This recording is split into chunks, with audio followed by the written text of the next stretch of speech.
Weh, kau nak tahu tak satu cerita ni pasal kisah Mak Rempit dia kena kacau masa tengah malam. Uish, serius lah? Dia pergi masa tu dia lalu kat Tanjung Rambutan lah. Tapi dia cerita dekat ada seorang ni lah. Nama dia Nan.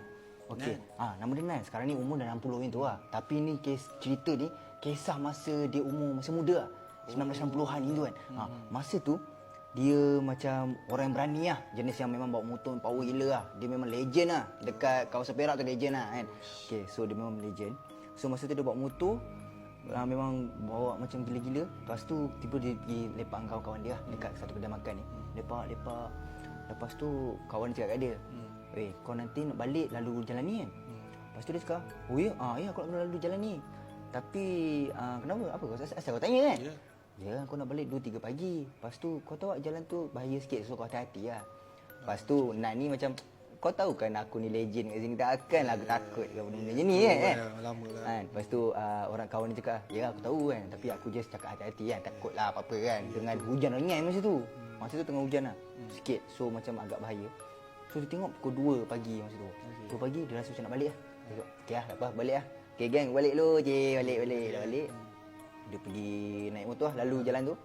Lalu tiba-tiba masa dia lalu tu, dia tiba rasa macam lain. Lalu jalan tu dia rasa lain. Masa dia rasa lain tu terus dia terdetik dalam hati dia. Weh, kawan aku tadi cakap kan, kawan dia cakap hati-hati jalan ni. Kan? Hati-hati. So dia macam terdetik pula kan. So okey ada hati-hati. Sebab tiba-tiba jalan tu memang lenggang. Tak ada orang, tak ada kereta, tak ada motor. Kosong. Dia dah pagi pula kan. Jalan tu memang tak ada lampu semua lah. Sebab memang bahaya tempat Biar tahu aku time dia je memang tak ada. Selalu macam tu. So tu yang dia rasa lain. So dia bawa. Tengok. Sampai kat satu selekor. Selekor dekat Jalan Tanjung Rambutan. Tengok sampai selekor tu, motor dia berhenti sendiri. Enjin mati terus. Enjin mati terus. Masa tu selekor tu memang bahaya. Macam selekor yang gelap, tak ada lampu semua. Okey.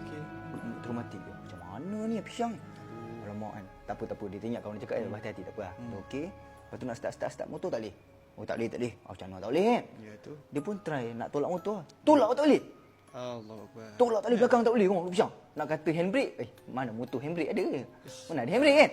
So macam mana dah pisang. Udah. Aduh. Kan. Lepas tu tiba-tiba dia tunggu lama. Dia pun try ada phone lah. Lama ada phone.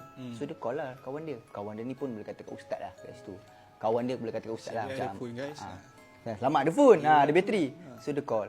Kawan dia cakap, kat situ kan. Kawan dia cakap, okey dia datang. Kawan dia datang. Kawan datang.